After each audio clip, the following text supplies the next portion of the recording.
Hai, ketemu lagi dengan Rudi Langitan dalam Inspirasi 5 Menit. Dalam dunia yang penuh perubahan ini, ada saja orang-orang yang bisa mampu bertahan dan bahkan bisa sukses. Dan tidak sedikit juga orang-orang yang gagal kemudian menyerah dalam sebuah proses kehidupan. Ya, memang kehidupan ini bagaikan sebuah lomba lari maraton yang panjang. Penuh drama Korea di dalamnya. Bener gak? Ya, Pak, iya. Ceritanya bahkan mudah berubah. Ada kisah Mahabharata atau tragedi dari Yunani.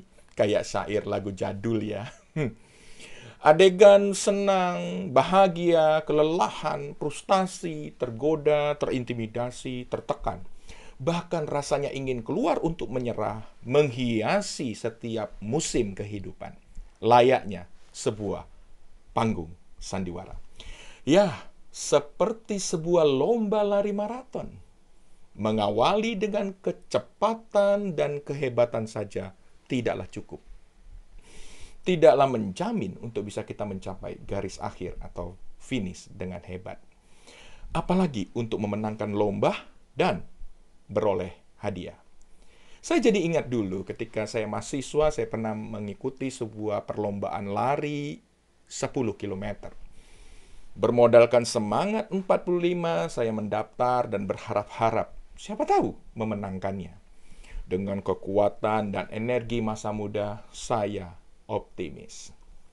Apalagi kemudian saya membandingkan diri saya dengan beberapa pelari nasional yang tubuhnya ceking dan tampak tidak meyakinkan. Dan saya pun mengawali dengan sangat-sangat baik. Dalam jarak 500 meter lepas dari garis finish, saya berlari kesetanan dengan kecepatan yang tinggi, mengerahkan segenap kekuatan, dan saya berada di rombongan pelari terdepan loh. Bahkan mendahului beberapa pelari nasional unggulan yang tampaknya terlalu slow. Ya, bagaikan seorang pemenang, saya berlari penuh kegairahan, berharap mendapatkan sorotan media TV saat itu. Sayangnya, kenyataannya, yang masuk cuplikan berita hanya pemenang garis finish, bukan yang mengawali dengan hebat. Dan kenyataan pun kemudian terjadi. Memasuki kilometer kedua, nafas rasanya mulai putus, terengal-engal dan rasa panas mulai menjalar dari dada ke kepala. Dilanjutkan dengan mata mulai berkunang-kunang dan rasanya paru-paru dan kedua kaki sudah tidak bisa diajak kompromi. Dada mulai mau meledak, kaki melambat dan mulai berjalan pelan. Tidak lama kemudian pelari-pelari unggulan pun sudah melewati saya yang diikuti oleh rombongan besar para pelari. Kedua kaki sudah benar-benar tidak bisa diajak untuk berlari. Langkah sudah terlalu berat. Dan kemudian rasanya untuk diseret. Rasa frustasi pun menghinggap. Harapan untuk menang pun kemudian sirna terbang ke langit ketujuh. Ya, sudahlah Jack. Akhirnya saya pun menerima kenyataan. Tersapu truk pengangkut peserta yang tidak mampu melanjutkan perlombaan. At the end, semua orang tahulah bahwa ada dua kenyataan yang terjadi. Sang pelari nasional mendapatkan medali dan piala, sementara saya hanya duduk lemas dengan kaos basah plus sekotak makan siang. Sebuah kisah yang konyol. Pertanyaan besarnya, apa yang membedakan pelari pemenang dan saya?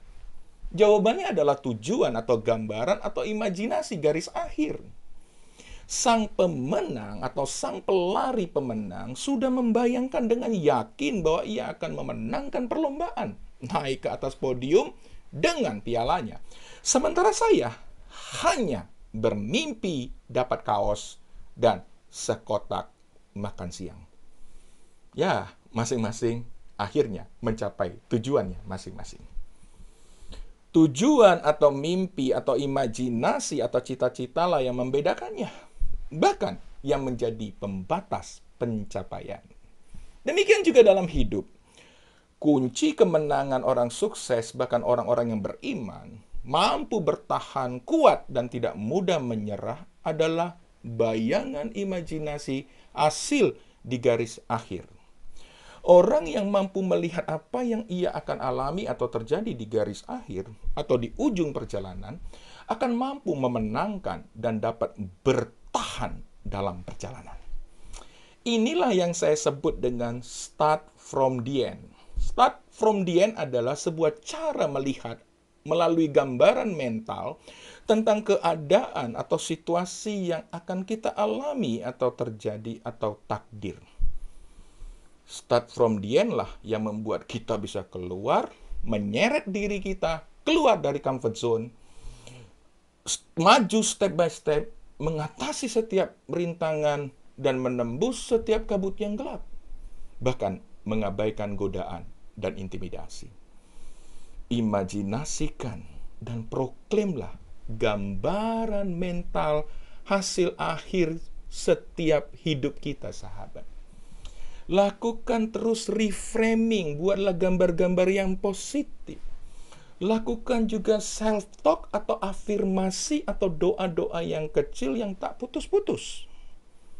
Tetap maju, moving forward, dengan melakukan proactive change, bangkit dengan corrective change, lakukan yang terbaik, dan lakukan rencana-rencana dengan berani.